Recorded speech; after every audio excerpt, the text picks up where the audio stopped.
বাধাঘাট এবং উত্তর বরদল বিএনপির নেতৃবৃন্দ এবং কর্মী ভাইরা, আজকে 13 নভেম্বর আজকে শেখ হাসিনার একটি ট্রাইব্যুনালের মামলা রায় ঘোষণা করা হবে। এই শেখ হাসিনা খুনি শেখ হাসিনা আপনারা দেখেছেন, সে সারা বাংলাদেশের গ্রাম অঞ্চলে শহর অঞ্চলের প্রতিটি বিএনপির কর্মী ভাইরা, আওয়ামী লীগ বিরোধী কর্মী যে বাহিনী ছিল সেই বাহিনীদেরকে রাতে দিনে শান্তিতে থাকতে দেয় নাই।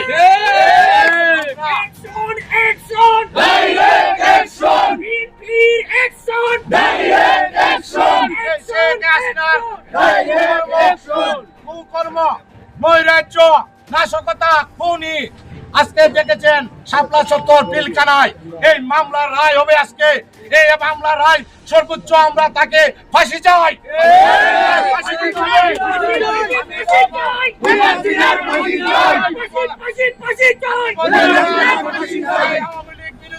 আওয়ামী লীগের কুকর্মের কারণে যে কোনো রায় আসবে, আমরা উত্তর বরদল বাধাঘাট মিলে সেই পক্ষে আমরা আন্দোলন করে আওয়ামী লীগ যাতে এদেশে কোনো নৈরাজ্য সৃষ্টি না করতে পারে তার প্রতিবাদ আপনারা ঐক্যবদ্ধ থাকেন। বাধাঘাট নয়, সারা বাংলাদেশে আর কোনোদিন যেন কোনো নৈরাজ্যবাদী বাংলাদেশের শাসন ক্ষমতা আসতে না পারে। আপনারা নয়, গ্রামের প্রতিটি অঞ্চলের নাগরিক ব্যবসায়ীবৃন্দ আপনারা ঐক্যবদ্ধ থাকেন। বাধাঘাট বাজারে যাতে আর কোনো নৈরাজ্য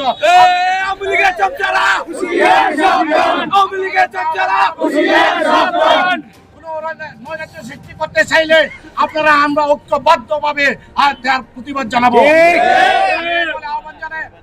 এই বলে আহ্বান জানাই শেষ করছি, আপনারা সবাই অন্যায়ের বিরুদ্ধে প্রতিবাদ করবেন, এই বলে আমি আমার বক্তব্য শেষ করছি। আসসালামু আলাইকুম।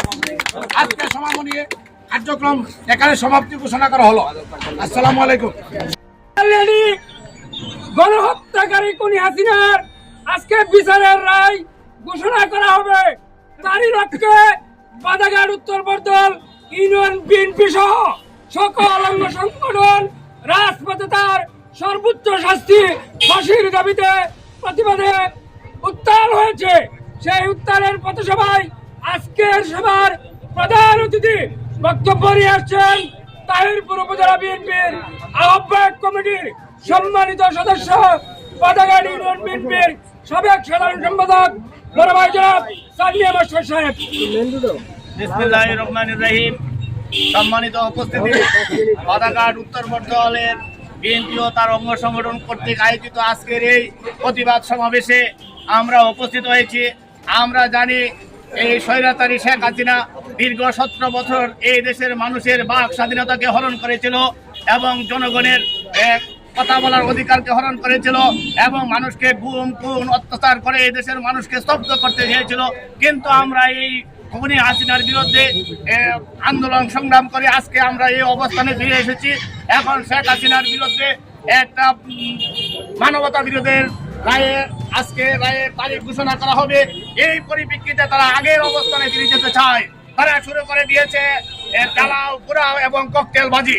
আমরা তার প্রতিবাদে আজকে এখানে সমবেত হয়েছি এবং আমরা চাই এই খুনি হাসিনার ফাঁসি হোক এবং আমরা এই ফাঁসি হওয়ার জন্য আমরা আমার প্রশাসনকে আহ্বান জানিয়ে এবং সকলকে ধন্যবাদ জানিয়ে আমি আমার বক্তব্য শেষ করছি। ধন্যবাদ সবাইকে।